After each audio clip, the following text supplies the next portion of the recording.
Hello நண்பர்களே, வணக்கம். நான் உங்கள் பிரியா. நம்ம இன்னைக்கு பார்க்க போகிற பதிவு என்ன அப்படின்னு பார்த்தீங்கன்னா, பிறவியிலே முருகனின் அம்சமாக பிறக்கக்கூடிய 12 நட்சத்திரக்காரர்களை பற்றி தான் நம்ம இந்த வீடியோவில் பார்க்க போகிறோம். அதுக்கு முன்னாடி உங்களுக்கு நம்ம தமிழ் கடவுளாகிய முருகனை பிடிக்கும் அப்படின்னா நம்ம கமெண்ட் செக்ஷனில் வெற்றிவேல் முருகனுக்கு ஒரு அரோகரா மட்டும் கமெண்ட் பண்ணுங்கள். யார் யாருக்கெல்லாம் முருகப்பெருமானை பிடிக்கும்னு சொல்லிட்டு நம்ம தெரிஞ்சுக்கலாம். எதுக்கு நம்ம முருகப்பெருமானை இவ்வளவு சொல்கிறோம் அப்படின்னு பார்த்தீங்கன்னா, நம்மளுக்கு முருகப்பெருமானை கும்பிடுறத விட நீங்கள் உங்கள் வாயால் முருகான்னு ஒரு வார்த்தை சொன்னீங்க அப்படின்னாலே முப்பெருமான்களின் 3 தெய்வமாகிய கடவுள்களின் அருள் உங்களுக்கு கிடைக்குமா. நீங்கள் அவரை கும்பிடாட்டியும் அவரோட பேரை மட்டும் சொன்னாலே நீங்கள் அந்த பலனை அடைவீங்கன்னு சொல்லுவாங்க. அவரோட பேருக்கே அவ்வளோ பெரிய ஒரு பலம் இருக்குதாம். அந்த பேர்லேயே இருக்கிற ஒவ்வொரு எழுத்துக்கும் ஒவ்வொரு கடவுளை குறிக்கக்கூடிய தன்மை இருக்குதுன்னு சொல்லி நான் இதுக்கு முன்னாடி உள்ள வீடியோவில் போஸ்ட் பண்ணியிருந்தேன். ஸோ இந்த வீடியோவில் நம்ம ஷார்ட்டாக அதை பார்க்கலாம். இப்போ முருகனில் உள்ள மோ என்கிற எழுத்து முகுந்தனான மகாவிஷ்ணுவை குறிக்குது. அப்போ நீங்கள் அதில் 3 சொல்லும்போது அவரோட அருள் உங்களுக்கு கிடைக்குமா. ரூ ருத்ரனான சிவபெருமானோட இன்னொரு பெயரம். அப்போ முருன்னு சொல்லும்போது நம்மளுக்கு சிவபெருமானோட அருளும் சேர்ந்து கிடைக்குது. ஹாலை கமலத்தில் வீட்டிற்கும் பிரம்மாவை அது குறிக்குதான். அப்போ நீங்கள் முருகான் சொல்லி முடிக்கும்போது திருமால், சிவபெருமான், பிரம்மா 3 பேரோட அருளும் சேர்ந்து முருகனோட அருளாக உங்களுக்கு கிடைக்குது. ஸோ நீங்கள் அவரோட எந்த நாமத்தையுமே பெருசாக சொல்லணும்னு அவசியம் இல்லை. முருகான் மட்டும் சொன்னாலே உங்களுக்கு மூவேந்தர்களோட அருளும் கிடைக்குதுன்னு சொல்கிறாங்க. ஸோ நம்ம பார்க்குற இந்த வீடியோட பதிவின்படி நம்மளுக்கு மொத்தம் 27 நட்சத்திரங்கள் இருக்குது. அதில் 12 நட்சத்திரக்காரர்கள் முருகனோட அம்சமாக பிறந்திருக்காங்கன்னு நம்ம சொல்லியிருக்கோம். அது எந்தெந்த நட்சத்திரம்னு இப்போ நம்ம பார்க்கலாம். முதலாவதாக பார்க்கக்கூடிய நட்சத்திரம் பரணி. பரணியில் பிறந்தவன் தரணியில் ஆழ்வான். இதை நீங்கள் எல்லாருமே கேள்விப்பட்டிருப்பீங்க இந்த ஒரு வசனத்தை. அது உண்மைதாங்க. இந்த பரணி நட்சத்திரக்காரங்க முருகனோட அம்சம்னே நம்ம சொல்லலாம். இவங்களுக்கு முருகனுக்கு இருக்கக்கூடிய எல்லா விதமான குணங்களுமே இருக்கும். அவரை மாதிரியே கோபக்காரங்களாக இருப்பாங்க, அவரை மாதிரியே புத்தி கூர்மை உள்ளவங்களாக இருப்பாங்க. அவங்க எந்த தொழில் எடுத்தாலும் அதில் ஒரு பெரிய இடத்த அடையணும், எந்த இடத்துல போனாலும் நம்ம தனியாக தெரியணும், அந்த மாதிரி ஒரு குணம் உள்ளவங்க தான் இந்த பரணி நட்சத்திரக்காரங்க. இவங்க தொடர்ந்து முருகனை வழிபடும் போது இவங்களோட வாழ்க்கையில் நல்ல ஒரு மேம்பாட்டான நிலைமையை அடைய முடியும்னு சொல்கிறாங்க. இரண்டாவதாக நம்ம பார்க்க போகிற நட்சத்திரம் கிருத்திகை நட்சத்திரம். இது அவங்க எல்லாருக்குமே தெரிஞ்ச விஷயந்தான். கிருத்திகை நட்சத்திரம் முருகனுக்கு உகந்தது. இந்த கிருத்திகை நட்சத்திரம் வரும்போது நம்மளுக்கு நம்ம முருகனுக்கு விரதம் இருந்தோம் அப்படின்னா கண்டிப்பாக அதில் எல்லாமே நம்மளுக்கு சக்ஸஸ் ஆகும். அது ஏன் அப்படின்னு கேட்டிங்கன்னா, முருகனோட நட்சத்திரம் என்னவோ விசாகம் தான், ஆனால் அவரை வளர்த்த கார்த்திகை பெண்களோட நட்சத்திரம் கிருத்திகை. அதனால் அவர் தன்னோட நட்சத்திரமாக இந்த கிருத்திகை நட்சத்திரத்தை முருகரே மாற்றி அமைச்சார். ஸோ அதனால் இது ரொம்பவும் ஸ்பெஷல். அதனால தான் இந்த கிருத்திகை நட்சத்திரத்தில் பிறந்தவங்களும் சரி, இந்த கிருத்திகை நட்சத்திரத்தில் நீங்கள் என்ன வேண்டி கேட்டாலும், என்ன விரதம் இருந்து கேட்டாலும் முருகப்பெருமான் உடனே தருவார்னு சொல்லப்படுது. இது நிதர்சனமான உண்மை. உங்களுக்கு வேணும்னா நீங்கள் ட்ரை பண்ணி பாருங்கள். உங்களுக்கு என்ன வேண்டுதல் இருந்தாலும் கிருத்திகை திதியில் ட்ரை பண்ணி பாருங்கள், கண்டிப்பாக நடக்கும். மூன்றாவதாக நம்ம பார்க்க போகிற நட்சத்திரம் திருவாதிரை நட்சத்திரம். இந்த நட்சத்திரக்காரங்க பொதுவாகவே கடவுள் பக்தியில் அதிகமான ஆர்வமும் நாட்டமும் கொண்டவர்களாக இருப்பாங்க. இவங்களுக்கு கடவுள்கிட்ட அவங்களுக்கு ப்ரேயர் பண்ணணும், பூஜைகள் பண்ணணும்னாலே இவங்களுக்கு ஒரு இஷ்டப்பட்ட ஒரு விஷயமாக தான் இருக்குமே தவிர யாரும் சொல்லி செய்யணும்னு இந்த திருவாதிரை நட்சத்திரக்காரங்களுக்கு அவசியம் இல்லை. அவங்க இயல்பாகவே கடவுளின் மீது அதிக நாட்டம் கொண்டவர்களாக தான் இருப்பாங்க.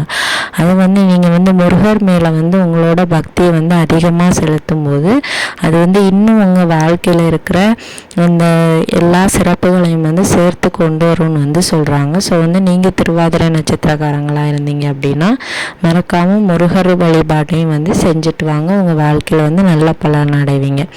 அடுத்ததாக நம்ம பார்க்க போகிற நட்சத்திரம் வந்து பூசம் நட்சத்திரம். இவங்க வந்து பூசம் நட்சத்திரக்காரங்கள் வந்து முருகனை மாதிரி நல்ல ஞானம் பெற்றவர்களாக வந்து இருப்பாங்க.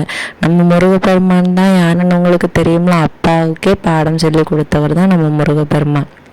ஸோ வந்து அந்த மாதிரி தந்தைக்கே பாடம் எடுத்த முருகப்பெருமானின் அனுக்கிரகம் பெற்று பிறந்த இந்த பூசம் நட்சத்திரக்காரங்க வந்து அவரே மாதிரி தான் எல்லா இடமும் வந்து ஒரு தனித்துவமாக இருக்கணும், எனக்குன்னு ஒரு உலகம், எனக்குன்னு ஒரு மக்கள், எனக்குன்னு ஒரு நாடுன்னு நம்ம முருகன் எப்படி சொன்னாரோ அந்த மாதிரி குணம் கொண்டவர்களாக தான் இந்த பூச நட்சத்திரக்காரங்க வந்து இருப்பாங்க. இவங்க வந்து ரொம்பவும் என்ன சொல்கிறது, புத்திசாலியாக ஒரு விஷயம் எடுத்தால் அதை வந்து கரெக்டாக முடிக்கணும், அந்த மாதிரி ஒரு குணத்தில் தான் வந்து இருப்பாங்க இந்த பூச நட்சத்திரக்காரங்க. அடுத்ததாக நம்ம பார்க்க போகிற நட்சத்திரம் வந்து ஆயில்ய நட்சத்திரம். இவங்க வந்து நம்ம கந்த பெருமான் எப்படி கருணை உள்ளம் கொண்டவராக இருக்காங்களோ அதே மாதிரி இந்த ஆயில்ய நட்சத்திரத்தில் பிறந்தவங்களும் வந்து அடுத்தவங்க மேலே ரொம்பவும் கருணை உள்ளம் கொண்டவங்களாக தான் இருப்பாங்க. ஸோ வந்து இவங்களுக்கு முன்னாடி யாராச்சும் ஒரு ஆள் உதவின்னு வந்து நின்னாலுமே அவங்களுக்கு தனக்குன்னு வச்சிருக்காம கொடுக்கக்கூடிய ஒரு குணம் கொண்டவங்களாக இந்த ஆயில்ய நட்சத்திரக்காரங்க இருப்பாங்க. ஸோ வந்து இவங்கள்ட்ட வந்து நீங்கள் வந்து என்ன வேணும்னாலும் கேட்டிங்கனாலும் கண்டிப்பாக அவங்களால முடிஞ்ச உதவியை வந்து செய்யாமல் அவங்களால இருக்கவே முடியாது. பிறப்பாலேயே வந்து அவங்களுக்கு வந்து இந்த கருணை உள்ளம் உள்ள ஒரு மனுஷனாக தான் இவங்க வந்து இருப்பாங்க. ஸோ அதனால் வந்து இவங்க வந்து கருணை உள்ளம் கொண்ட கந்த பெருமானின் ஒரு தூய்மையான பக்தர்கள்னு வந்து இவங்களை வந்து சொல்லலாம்.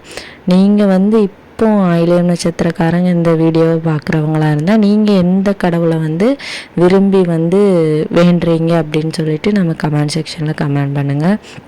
அடுத்ததாக நம்ம வந்து பார்க்கக்கூடிய நட்சத்திரம் வந்து பூச நட்சத்திரம். இந்த பூச நட்சத்திரக்காரங்க வந்து பிறவிலேயே இயல்பாகவே இவங்களுக்கு வந்து முருகர் பக்தி வந்து அதிகமாக இருக்கும் அப்படின்னு வந்து சொல்லப்படுது. ஸோ வந்து இவங்க வந்து எந்த கடவுளை வந்து நம்புறதை விட முருகனை வந்து அதிகமாக நம்பி வழிபடுவாங்களாம். ஸோ அந்த மாதிரி இவங்களோட பிறவி குணத்திலேயே வந்து அந்த முருகர் பக்திங்கிறது வந்து இருக்குது அப்படின்னு வந்து சொல்லப்படுது. ஸோ இது உண்மையா இல்லையா நம்மளுக்கு தெரியாது. பூரம் நட்சத்திரக்காரங்க யாராவது இருந்தீங்க அப்படின்னா கண்டிப்பாக நீங்கள் வந்து எப்படி இருக்கிறீங்க, எந்த கடவுளை வந்து அதிகமாக நம்புறீங்கன்னு சொல்லிட்டு சொல்லுங்கள். அப்போ நம்மளும் பார்த்து தெரிஞ்சுக்க முடியும். விசாக நட்சத்திரம், இது உங்கள் எல்லாருக்கும் தெரிஞ்சது நம்ம முருகப்பெருமானோட நட்சத்திரம் இந்த விசாக நட்சத்திரம். ஸோ அப்போ நம்ம இதை பற்றி சொல்ல வேண்டிய அவசியமே கிடையாது. இந்த விசாக நட்சத்திரத்தில் பிறந்தவங்க 100% முருகனோட குணம் பெற்ற ஒரு பரிபூரணமான முருக பக்தராக முருகனோட இன்னொரு அம்சம்னே நம்ம வந்து அவங்கள வந்து சொல்லலாம்.